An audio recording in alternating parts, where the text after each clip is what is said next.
What is up, Earth's mightiest subscribers? It's Blerd without fear. Welcome back to the channel. So I don't really know how to open up this video any other way, but I am going to just say that there are going to be some people who are not going to like me very much before this is over. I'm just gonna go ahead and put this out here right now. I've kind of already come to expect it.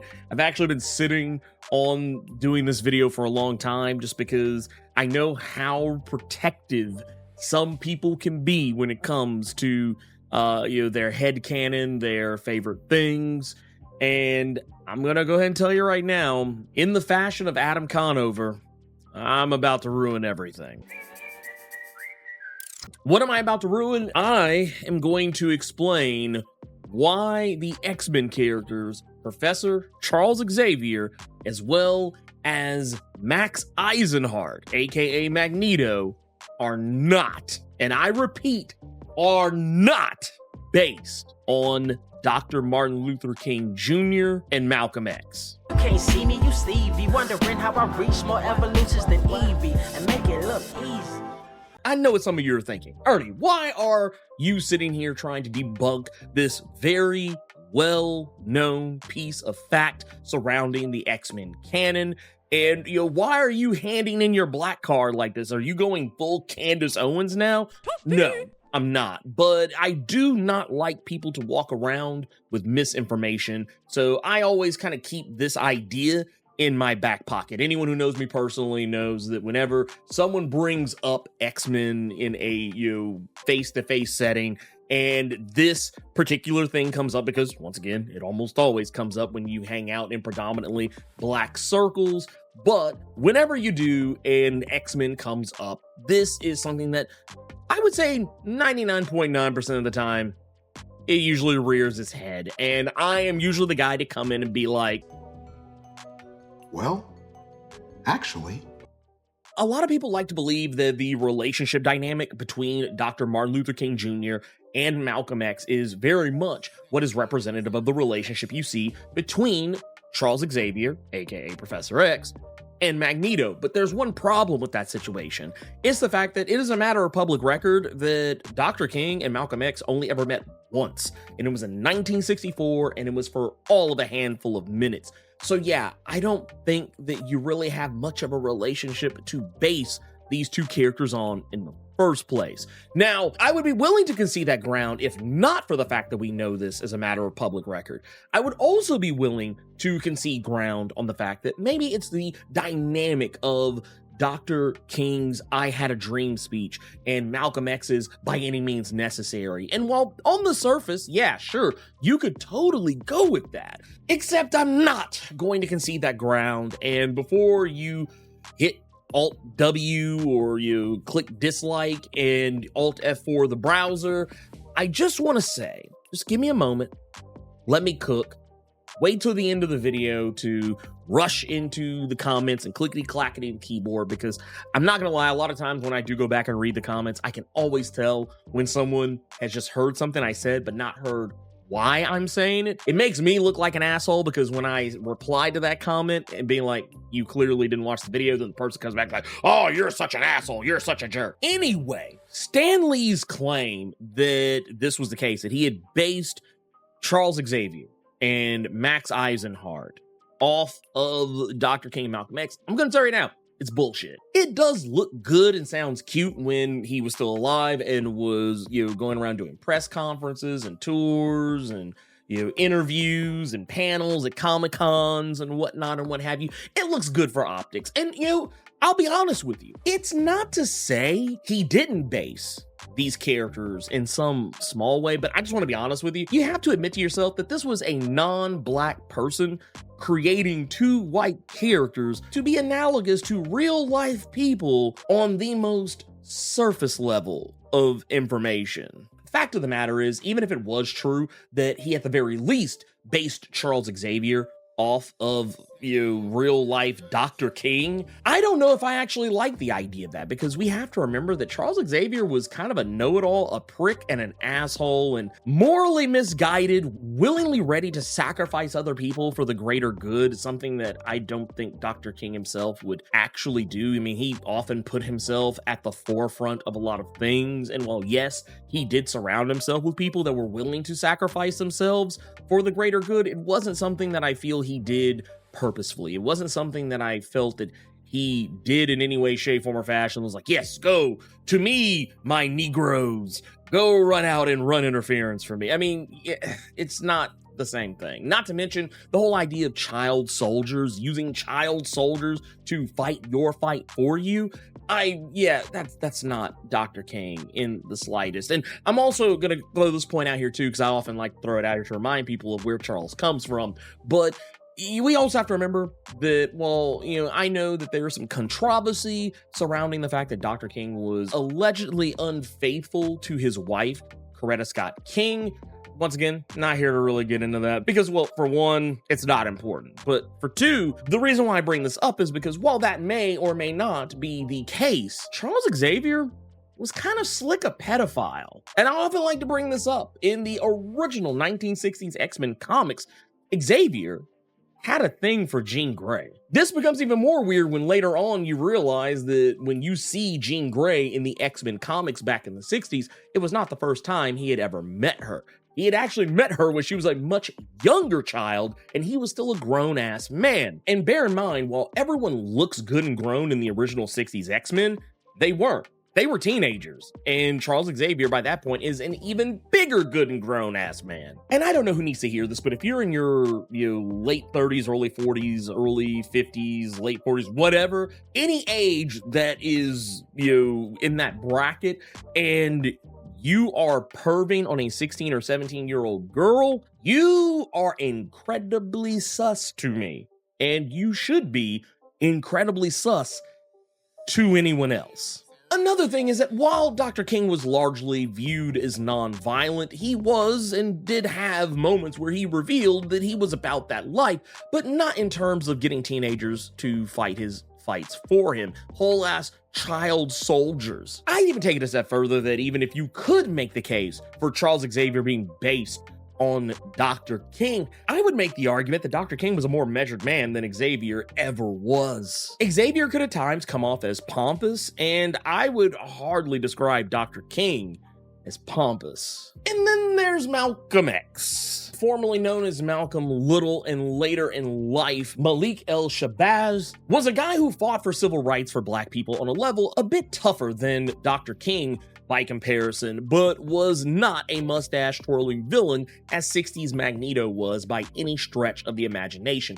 If you could find Malcolm X in the pages of early days X-Men's Magneto, when Stan Lee was writing the series, you don't know shit about Malcolm X. Malcolm X, while a member of the Nation of Islam, at the height of his popularity no less, and considered to be a radical, was not on the level that Magneto was. He wasn't going out trying to enslave humans. He was actually out there in the world fighting for civil rights. He wanted black men and women to have the same privileges as white men and women. However, Magneto fought for mutant supremacy. That is something entirely different. You cannot, in good faith, even if it is Stan Lee's claim that this is the case, you cannot make that argument in good faith that Magneto being inspired by Malcolm X is a legitimate claim. All it would do is show me that Stan Lee knows very little about Malcolm X. That's all it would ultimately tell me. And honestly, it wouldn't be surprising considering that Stan Lee is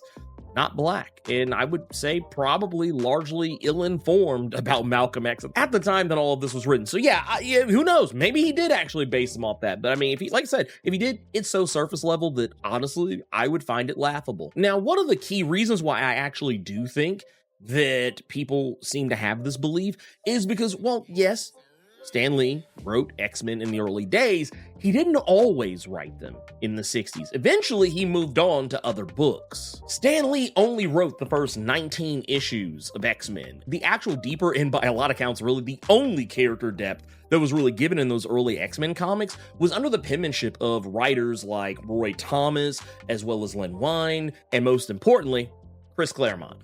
And even Chris Claremont will tell you that he feels Xavier and Magneto have more in common with Jewish prime ministers David Ben-Gurion and Menachem Begin. Since we were just talking about Magneto, let's jump into Menachem Begin first. He was the 6th Prime Minister of Israel from 1977 to 1983. He was also the founder of the Likud, the right wing of Israeli politics responsible for dethroning the left-wing government of Israel. He was also the former leader of the Irgun, a Zionist militant group. He has also been cited as starting a pro-Jewish movement at the University of Warsaw because of anti-Semitism when he attended, and he was also instrumental in the creation of the Jewish resistance movement.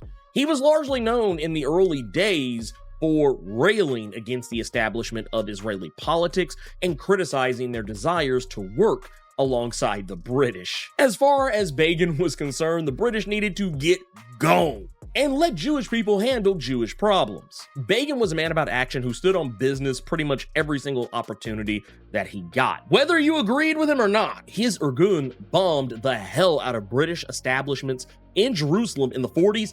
While the establishment politics of Israel labeled him an extremist, Begin defined himself as a humble man of the people.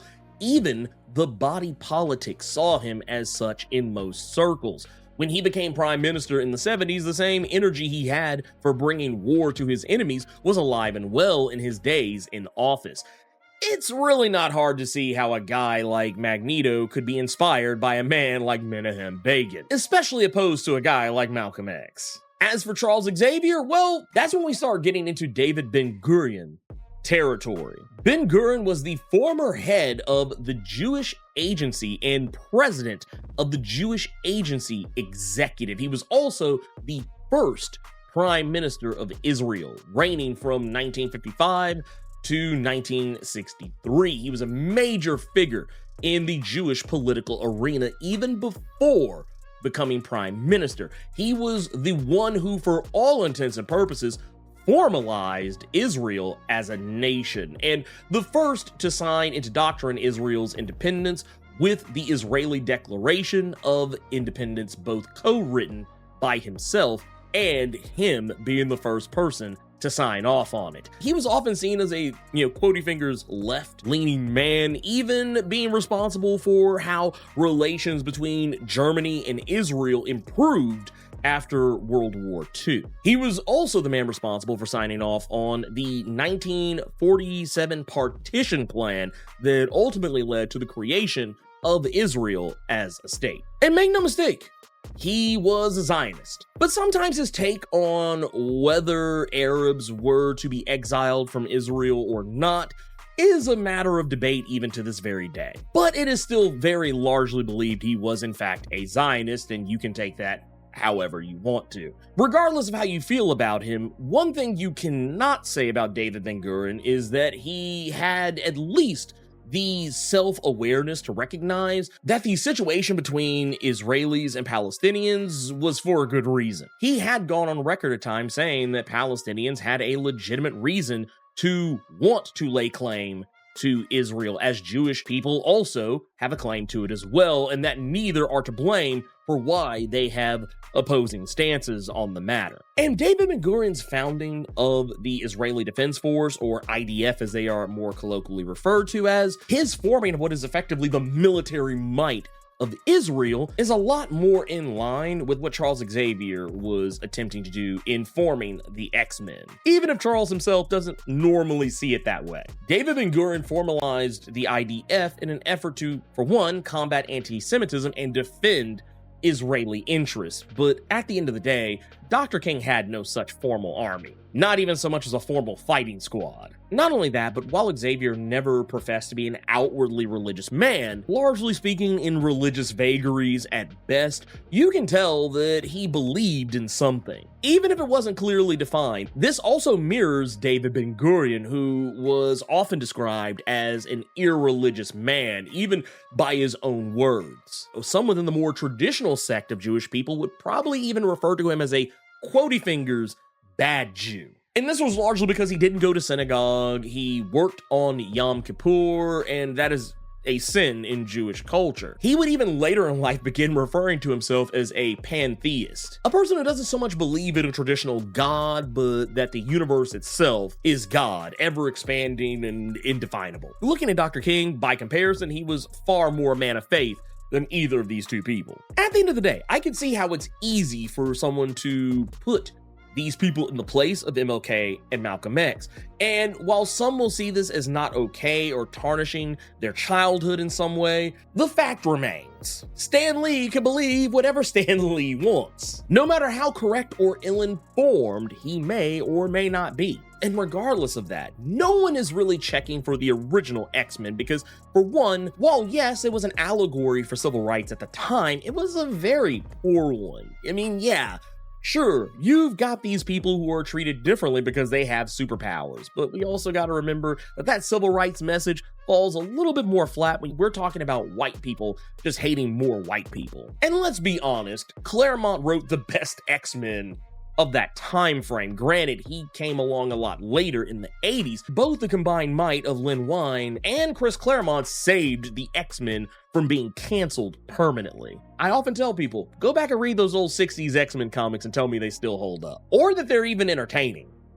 They're bad. But getting back to it, even Xavier's dream of mutant human peace, while yes, it was present in Stan Lee's X-Men, the coined term dream was used more early and often by Chris Claremont during his run on the series as opposed to Lee's, and that didn't really come along until the early 80s when Stan wasn't even within a country mile of an X title. Truth be told, you want to know where a lot of this really comes from? It honestly comes from the perception that people got of the X-Men in the early aughts, when alleged Hollywood pedophile Bryan Singer had brought to the silver screen the first X-Men movie in the year 2000. He literally put a quote of Malcolm X's in the movie, loosely, mind you. The line from one of Malcolm X's famous speeches, "By any means necessary," is added into Sir Ian McKellen's dialogue as Magneto.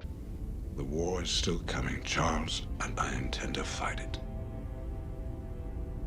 By any means necessary. And I will always be there.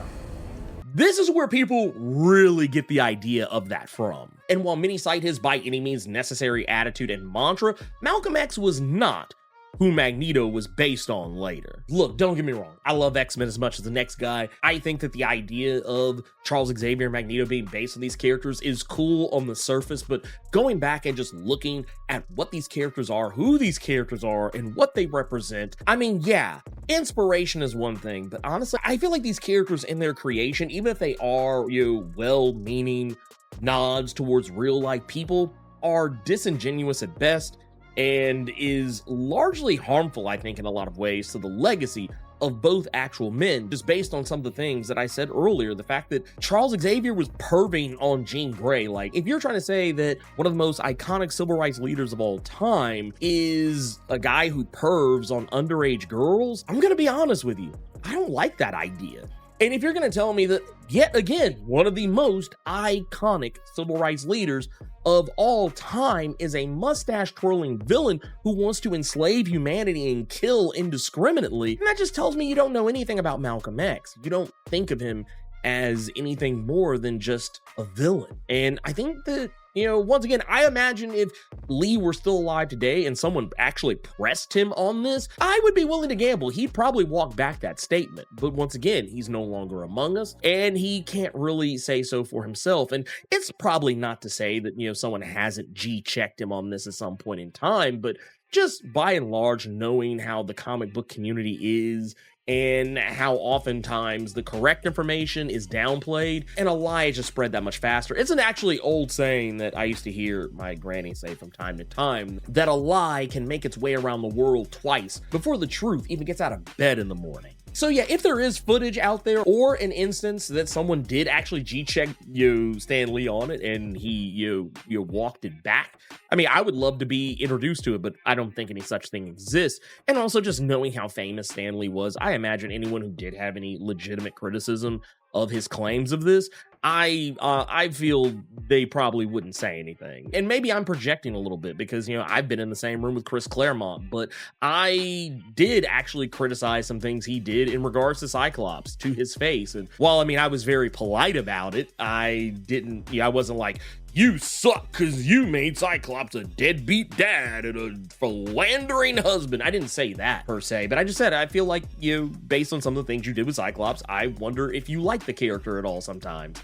And once again, it is a thing. Like, people do push back against some of these things that people say. And, a lot of times if you do it respectfully, you might actually get the answer that you're looking for. But yeah, I don't think anyone did this with Stan Lee. And honestly, I'm not surprised by it. But once again, this was really just to put this information out here to maybe break down some of that misinformation, and not even just misinformation, but just misguided thinking.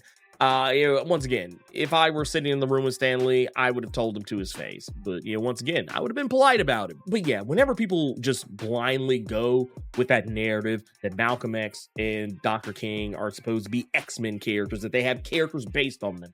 Yeah, that's cool, but I just don't see it. Not that way. And I don't think anyone should. And while, yes, it is something cool to think about, I personally don't feel that neither Dr. King nor Malcolm X need that level of validation. They were already far greater men than Charles Xavier and Magneto could ever hope to be. That said, take this information and do with it whatever you will. Cheers.